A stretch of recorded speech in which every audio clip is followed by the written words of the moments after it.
Good morning, and welcome to those of you here and those of you following us on our live webcast.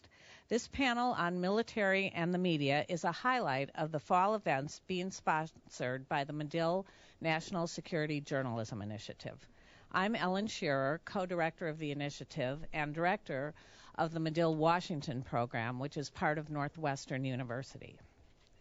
Medill has been a leader in national security journalism education since we created our unique Covering Conflicts and Terrorism class in 2003. In 2009, we opened the Medill National Security Journalism Initiative, which is a long-term effort to help journalists and journalism students gain the knowledge and skills necessary to report accurately and with context on the events and issues related to defense, security, and civil liberties. The initiative has 4 components and received generous funding from the McCormick Foundation and the Carnegie Corporation to pursue these endeavors. We have created a sequence of graduate and undergraduate courses in our main campus in Evanston and here in Washington for our students. We also are sponsoring an annual symposium in 2011. We've created 6-month research fellowships and training for working journalists, which brings us to today's event. I want to thank the Newseum for kindly allowing us to use this wonderful facility. And now let's get on to it because we have a very exciting panel discussion ahead. Leading us in this discussion is Josh Meyer, who is the Director of Education and Outreach for the initiative. He joined our initiative in January, coming to us from the Los Angeles Times, where he spent 20 years doing investigative reporting, and the last 10 years were exclusively covering terrorism and national security. Josh, over to you. Thanks, Ellen. First, I wanted to thank all the panelists for coming here. We have bios of them, which I think you all have, but as a way of quick introduction, I wanted to give a special thanks to Assistant Secretary of Defense for Public Affairs Douglas Wilson, here in the middle, who I believe this is the first time you're talking about military and the media issues like this, so that's hopefully we'll have a very robust and engaging discussion. I wanted to also thank Major General Paul Eaton, who his accomplishments are many. He's also been an advocate for more transparency in the media, and he's now a senior advisor for the National Security Network. Major Kirk Luedeke over here, 3 people over in uniform, senior Pentagon press liaison in Baghdad at a forward operating base in Iraq, and also here at the Pentagon. He's much respected and by the media because he's sort of tells it like it is and has been very helpful on embeds, also working on social media issues and so forth. And Elisabeth Bumiller from the New York Times, who's a special national correspondent covering the Pentagon, who started the beat on he started the White House beat on September 10th, 2001. So things obviously changed a lot. The day after that, she expected to, according to a bio that I read, or expected to be more of a domestic policy White House reporter. And then, of course, the next day became, everything changed. Everything in the world changed, right. As it did for me. I left L.A. and went to Washington, to New York the next day.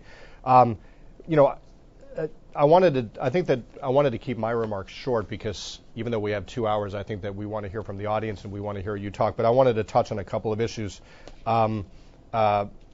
This is especially a good time to have this panel because of the Obama administration has now been in for, some period of time.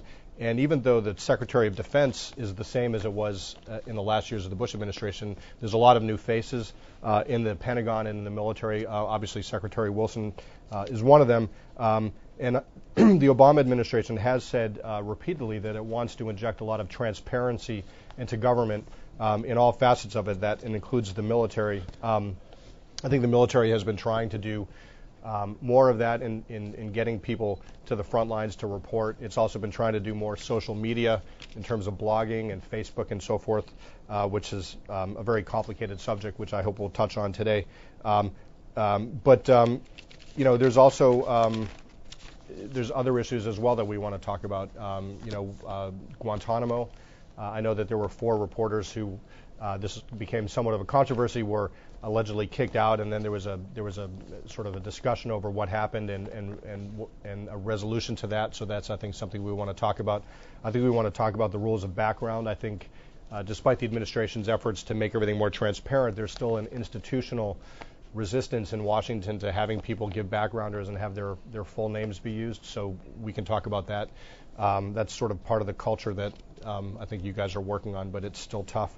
The counterinsurgency efforts in Afghanistan and Iraq. One thing that I wanted to do first is share an update on a very tragic story, but it's one that also shows the military-media relationship in a very positive light. The tragedy is that a veteran war photographer shooting for the New York Times, Joao Silva, was seriously injured Saturday, I believe it was, by stepping on a landmine. And if there's any silver lining to this tragedy, it's this, that Silva was injured while embedded with an army patrol in Kandahar province. And so that does show that embeds are occurring and that they're bringing reporters out to the areas where the fighting is very intense.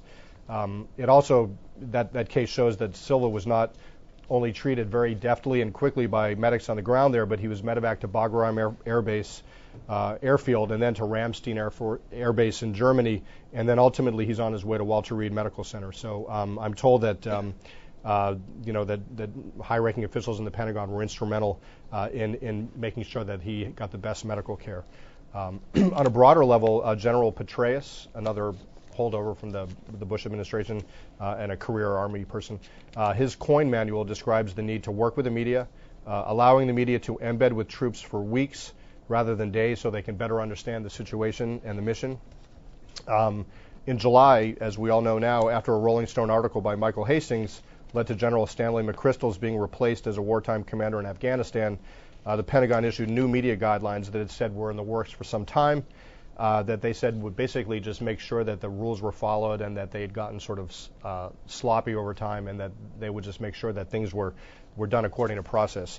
Some critics in the media say that these new rules are more restrictive, so we want to talk about that later in this panel. Under the revised guidelines set by the Defense Secretary Robert Gates, top Pentagon and military leaders must inform Assistant Secretary Wilson prior to interviews or any other means of media and public engagement with possible national or international implications, according to a New York Times report on that. So we want to talk about whether that's produced a bottleneck or if it's improved things. And I could go on and on. I wrote 10 pages of stuff here, but I'll try to weave that into questions later. And I think with that, we should just go on. Do you want to, Elisabeth, do you want to ask the first question since you're... I'm asking a question, or that I was... Oh, we have prepared remarks. I'm sorry. So I don't know, Secretary, would you like to start with that? So, I'm happy to do it. Yeah. And first, I want to thank Ellen and you, Josh, and the Medill Center for organizing this and inviting me and my colleagues here. You do outstanding work, and it's a pleasure to be here.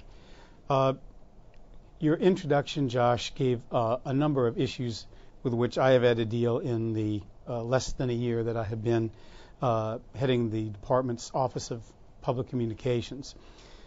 But one of the interesting things that I have found during that time, and I was at the Pentagon before, twice before in the 90s, under then Secretary Cohen, is that as I deal with issue after issue, I keep remembering New Year's Eve 1999. And I remember as we look towards a new millennium and the advent of the year 2000, the major issue we were talking about was Y2K. And I look back now and I think how the world has changed. And the world has changed not just in a policy sense, not just in a national security sense, but very, very much in a communication sense. And one of the things that I think that people make a mistake in doing is separating communication from policy. They think that reporters react, that those in government proact, and that it is, in essence, a kind of a zero-sum kind of relationship, adversarial relationship, when in fact communications has changed as much or more than any facet of our lives. And it has become integral to the making and implementation of policy and not just to the covering of it. It has become a cliche to say that technology has produced new tools of communication like the social media and cell phones and Skype and others. And it's become a cliche as well to say that the traditional avenues of media, the traditional print and broadcast media, cell phones, are losing audience and revenue in this new world. But it's true, and I think that as a result, we have some unintended consequences that have manifested themselves in a number of issues with which I have had to deal. Guantanamo, journalist safety on the battlefield, the Rolling Stone article, WikiLeaks. In all of these, you now have to deal with outstanding men and women, not just in uniform, but outstanding men and women like Elisabeth Bumiller, who are at the top of their game and terrific professionals who are finding their own pressures and constraints in today's communications environment. You're finding the rise of celebrity and status and a new importance on standing out from the crowd that, in my view, gives rise to some sensationalism, some celebrity focus that wasn't there even a decade ago. You have lines blurred between fact and opinion, between reality and image, and even the determination of who is up and who is down. So I think in this discussion, I'm hoping that we'll have an opportunity not just to talk about the military versus the media, but how the communications environment has changed for all of us, and issues that we never thought we'd have to deal with before, we're all dealing with, oftentimes without guidance or precedent.